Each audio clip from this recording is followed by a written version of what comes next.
Hello नमस्कार दोस्तों, आप सभी को स्वागत है आपके अपने यूट्यूब चैनल देना क्लासेस में। दोस्तों मैं नीतीश कुमार।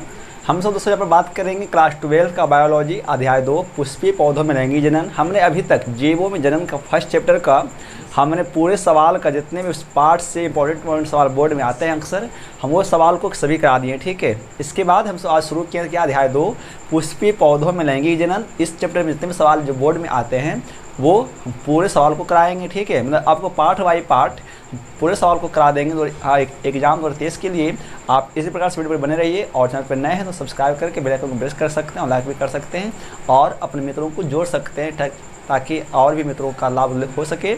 और हम यहाँ पर वही सवाल कराएंगे जो सवाल अक्सर बोर्ड में पूछे जाते हैं। ठीक है, मतलब समझिए कि मोस्ट इंपॉर्टेंट सवाल जो मैं यहाँ देने वाले। ठीक है दोस्तों, चलिए सवाल यहाँ पे एक क्या लेकर आए हैं, तो हम सब यहाँ पे एक सवाल लेकर आए हैं क्या कि वास्तविक फल, आभासी फल और अनिषेचन जनित फल का परिभाषित करें। ठीक है, यानी किसको कहते हैं वास्तविक फल, क्या आभासी फल है और क्या अनिषेचन जनित फल है। दूसरी बात दोस्तों, यहाँ पर अनिषेचन जनित फल को ना हम सब कभी कभी अनिषेक फल भी कहते हैं। तो याद रखिएगा, अनिषेचन जनित फल या अनिषेक फल दोनों एक ही होता है।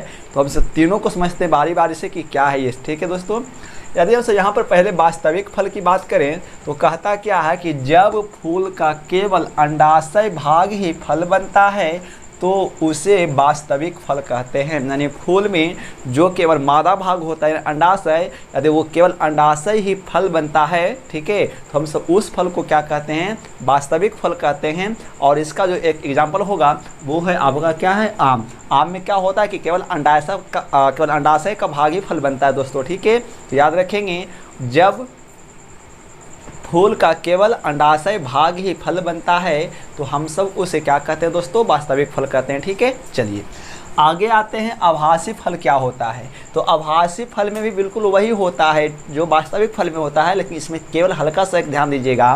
कहता क्या है कि जब फूल का केवल अंडाशय भाग ही फल बनता है परंतु फल की रचना में बाह्य दल पुंज की भागीदारी होती है तो उसे उसको क्या कहते हैं, आभासी फल कहते हैं। आप सब फूल की संरचना को पढ़ रखे हैं। ठीक है, यदि आप फूल की संरचना को पढ़ नहीं रखे हैं तो नीचे लिंक में दे देंगे। ठीक है, पढ़ा चुके हैं कि फूल की एक संरचना किस प्रकार से होता है, कौन से बाह्य दल पुंज होते हैं, कौन सा पुंकेसर होता है, क्या आपका तंतु होता है। ठीक है, सब पढ़ा रखें। ठीक है, हम लिंक वहाँ पर नीचे में आपको दे देंगे दोस्तों। ठीक है, वहाँ से देख सकते हैं कि फूल में कौन बाह्य दल पुंज होता है, कौन दल पुंज होता है, कौन भाग अंडाशय होता है। ठीक है, ये सभी तो कहता क्या है कि जब फूल का केवल अंडाशय भाग ही फल बनता है परंतु फल की रचना में बाह्य दल पुंज की भागीदारी होती है ना, उसे आभासी फल कहते हैं। जिस फूल में अंडाशय तो हुआ, ठीक है, अंडाशय तो हुआ और इसमें क्या होना चाहिए, अंडाशय जब फल बन रहा होगा तो उसमें उसका बाह्य दल वाला भाग भी उसमें वो क्या करता है, अपना भागीदारी को निभाता है। ठीक है, जैसे यहाँ पर दोस्तों क्या हो जाएगा आपका सेब। ठीक है, चलिए अगला क्या बचे दोस्तों, अगला बचिए आपका क्या है यहाँ पे, अनिषेक फल या इसे क्या कहते हैं, अनिषेचित जनित फल भी कहते हैं। ठीक है, याद रखेंगे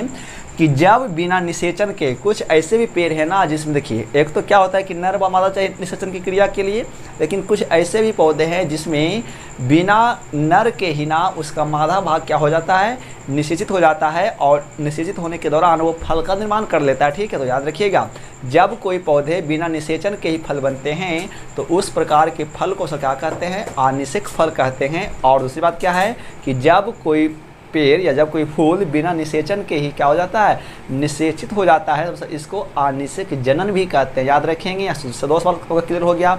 एक तो क्या है अनिषेक फल क्या है, तो जब कोई फूल बिना निषेचन के ही फल बन जाता है तो हम सब उसे क्या कहते हैं, अनिषेक फल कहते हैं। और यदि कभी कभी सवाल क्या पूछेगा आपसे तो सवाल पूछता है क्या कि अनिषेक जनन किसे कहते हैं, तो यही याद रखिएगा कि जब कोई फूल बिना नर के ही निषेचित हो जाते हैं तो इस प्रकार की जनन की क्रिया को हम सब अनिषेक जनन कहते हैं दोस्तों। ठीक है, तो सबको यहाँ पढ़ना क्या है, तो पढ़ना है अनिषेक जनन। तो आपने समझा क्या, हाँ, इसका एग्जाम्पल क्या होगा, याद रखेंगे अनिषेक जनन का जो एग्जाम्पल होने वाला है जैसे अनानास। ठीक है, अनानास याद रखेंगे है ना, अनानास होता है ना से शुद्ध अनानस, जो फल है ना वो एक अनिषेक फल का क्या दोस्तों उदाहरण है। ठीक है, तो उम्मीद होगा कि वीडियो अच्छा लगा हुआ होगा आपको। यहाँ से सवाल बहुत बार आता है, ये याद रखेंगे। एग्जाम्पल आपका एक क्या कर सकता है, यहाँ से सवाल ऑब्जेक्टिव पूछ सकता है या सब्जेक्टिव पूछ सकता है। ठीक है, तो याद रखेंगे कि कौन से फल किस प्रकार के फल में आएंगे वो दोस्तों। ठीक है, तो वीडियो को लाइक करिए, शेयर कीजिए और अपने मित्रों को शेयर कीजिए ताकि उनको भी लाभ मिल सके। ठीक है, तो यहाँ पे अध्याय 2 शुरू हो चुका दोस्तों। ठीक है, तो तब तक नमस्कार, मिलते हैं अगले वीडियो में। थैंक्स फॉर वॉचिंग, जुड़ जाइए क्लासेस के साथ।